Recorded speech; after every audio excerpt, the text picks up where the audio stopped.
Normally, pag bumibili ka ng mga China ROM phones like this one of your biggest problem is that hindi niya support ang eSIM. Because that sa China, hindi sila gumagamit ng eSIM na technology. Pero dito sa atin, gumagamit tayo. And meron akong magic trick to make all of this phone, mga China ROM phones, into eSIM-capable phones. Pati mga entry-level na mid-range phones na walang eSIM support, gagawin natin silang eSIM ready. Are you ready para sa tutorial na ito? Tara, usap tayo.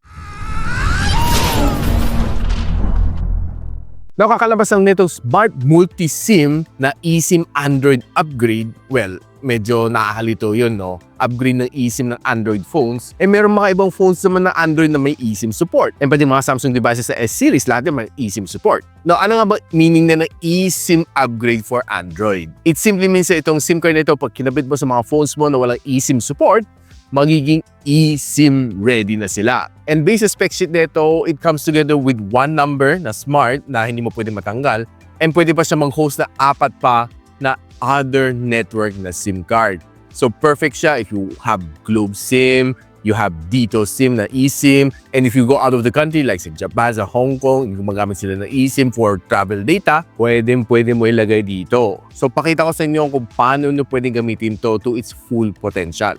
Now, one of the good things dito is it's very affordable at 119 pesos, where it comes together with one number inside, which is hindi mo siya pwede matanggal.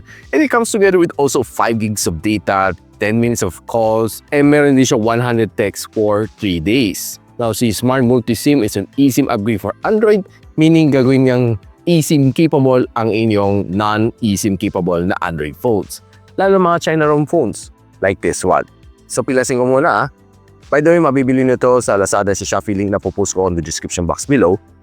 Here you go. Ng phone ito, may ibang instruction na wala. Sana gawin nyo na mas maganda to. Sana next time smart. Ang pangit to, look, ang punit mo, wala ka na makita ibang instruction. Paano kung QR code nandito? Pinuli mo, wala na. For me, it's a very bad packaging dahil it's not supposed to be this way. Sobrang burara ang quality niya smart. Anyways, ang next thing na kailangan mo pumunta is Google Play Store sa inyong Android phones. Dahil this one doesn't work on iOS as of the moment. Search nyo lang to, Smart Multi-SIM, install, mabilis lang naman siya, no? Kapag tinanggal mo ganito, itsura na kayo ng SIM card, all you need to do is just pop this one out and kakabit natin sa ating China ROM na phone, which is the Redmi Note 15 Pro. Now, since meron ako eSIM nakalagay sa SIM 1, so let's put it to SIM card second slot. Okay, kabit natin. So, papasok ka lang dito sa Smart Multi-SIM na app. So, lagyan natin sa SIM 2. Mabasahin na yung SIM 2. By the way, meron dito talk and text na version neto. Now, since nilagyan naman natin sa SIM 2 and na-detect naman siya agad, so makita natin ito, naka-activate na ang smart na SIM. So, hindi mo siya pwede matanggal by default. This is your default na number nandito sa loob. And kailangan mo mag-SIM registration muna bago mo siya magagamit. Now, the next thing that you want to do is to either buy an eSIM or add an eSIM. Buy an eSIM pag wala ka na itong SIM na ito.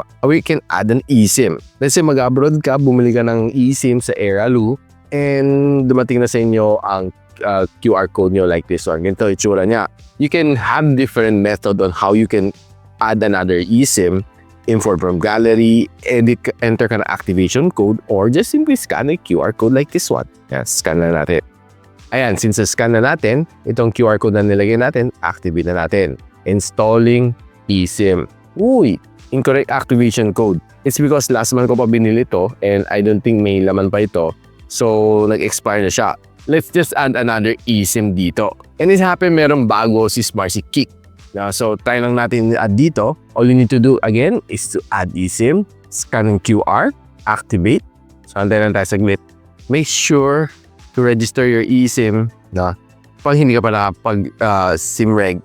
So, right now, makita natin there's 2 eSIM. So, I can freely switch between Kick ko na eSIM or yung smart ko na eSIM. So, just a press of button, automatic mag-switch siya ng signal. Kung meron kang Globe, may Dito ka, and another telco from another country, you can just freely switch it. Parang ano lang siya, may switch button lang siya. And hindi mo sila pwede sabay-sabay gamitin all at the same time. Yun ang masasabi ko sa inyo. Now, may tao nagtatanong sa akin kung if this one, itong smart na multi-SIM can let your China ROM phone have 5G signal. Apparently, no. It's because na si Globe, si Smart, kailangan nila mag-upgrade na kanila facility for us to be able to use yung 5G na SA na nandito sa mga China ROM na smartphones. So yan, nakita natin na naka-activate din eSIM natin na Kick and naka-off na yung smart na default number natin. So you can add dito eSIM nyo na Globe, na dito, and other telco from other countries. Ang maximum na kaya na host dito is 5. So of course, kasama yung natin, default natin. So ma-add mo dito is 4. Ayos diba? For just 119 pesos. Now, quickly compare lang natin siya sa eSIM na madalas kong gamit. Now, one thing that I like dito sa eSIM is that marami siyang pwede i-host na eSIM dito.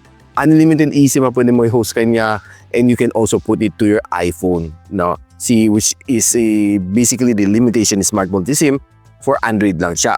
Now, another thing na gustong-gusto ko rin dito sa kanya is whenever I travel, hindi ko na kailangan pumunta sa website na Airaloo or any other website na nabebenta ng mga data for when you travel. Punta lang dito. No? Dito sa app niya, you can select all of the countries na pwede mong puntahan. Like, let's say, Asia Pacific, punta lang ng Taiwan, and type mo lang dito.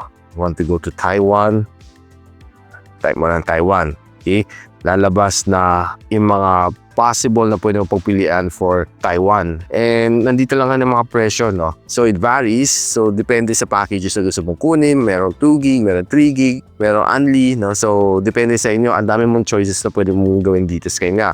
And it's really cool, no? Na andito na sa app na ito, everything na kailangan mo, hindi mo na kailangan pupunta kung saan ka pa maghahanap. Which is yun ang advantage naman ng eSIM and advantages ng fiber and itong switch na eSIM. Yun ang mga advantages nila, kaya medyo mas mahal sila na konti. But if you don't need it, then don't. Ito, mura-mura lang to.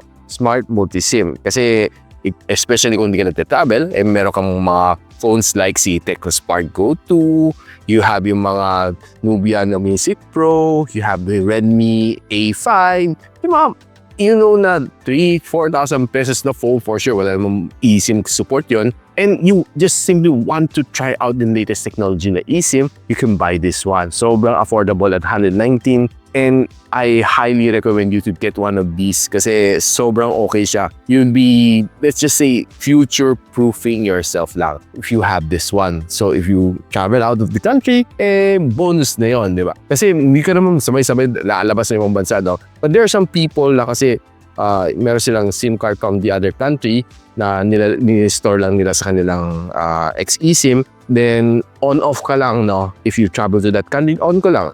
Siguro may postpaid sila sa ibang bansa. I-host mo lang dito. Kung pag-alis mo ng bansa, on mo lang. Then, tapos ka lang. Wala ka na problema. Yun naman na advantages nun. Pero kung very limited lang naman countries sa travel mo, just slap one of these smart multi-SIM. Pwede na. By the way guys, this is an inserted video. Tapos na ako gumawa ng video. And I did try to run it on some of the phones. And ito kasi na-try ko. Sure ako. No? But sabi ng iba, there are some other phones na hindi gumagana. I-download na ng app, no? Smart Multi-SIM app. I-check mo kung ganito sila. Amazing. Pwede ka tumuloy. Pero pag ganito, like the Honor na X5B Plus, ayan, yung smartphone's not compatible with the app, you can always try to download the app. Libre naman. And check kung compatible siya o hindi. But basically, ang sinabi sa akin, it's not working on Android Go version. Pero compatible siya Android 9 and above. Now guys, nakita na full function nitong smart na multi-SIM. And it costs just only 119 pesos. It's really budget friendly. I like yung ibang other brands like si Fiber, si Switch eSIM, and si eSIM. Lahat sila cost more than 1,000 pesos. And meron naman sila advantages dahil pwede sila mag-host ng unli na eSIM and pwede nyo isalpak sa inyong iPhone na hindi kaya nito. Plus this one, makita mo mga different packages if you go abroad, which is wala naman dito. But of course, basic usage lang naman tayo. Assuming na hindi mo naman gagamit ito pang abroad, pwede na to. 119 pesos hindi ka talo dito. So if I were you, kung gusto mong matikman ng eSIM technology, I'll post the link kung saan pwede mabili ito dahil it's running out fast dahil nahirapan din ako bumili ng isa na itong SIM na ito. And kung meron kayong question kung paano gawing eSIM ang iyong current SIM card na ginagamit na physical, you have to contact *888 for Smart and 211 for Globe. Ang customer service ang mag-a-assist sa inyo kung paano nyo gagawin eSIM ang current SIM ninyo. Now for more details kung saan nyo pwede mabili ito, I'll post the link on the description box below. And if you like this video guys, huwag nyo kalimutan naman i-share sa inyong mga kaibigan para matuto sila gumamit ng eSIM on a non-eSIM na phone. And of course, inaanyayahan ko kayo na mag-subscribe sa akin channel for more videos like this one. So hanggang muli, paalam muna ako sa inyo. Peace! And so, ako para si Richmond and you're watching Gadget Sidekick. What's up? like and subscribe to my channel. Don't forget to hit that notification bell. For one of my latest uploads, click the dito. And for one of my popular uploads, click here.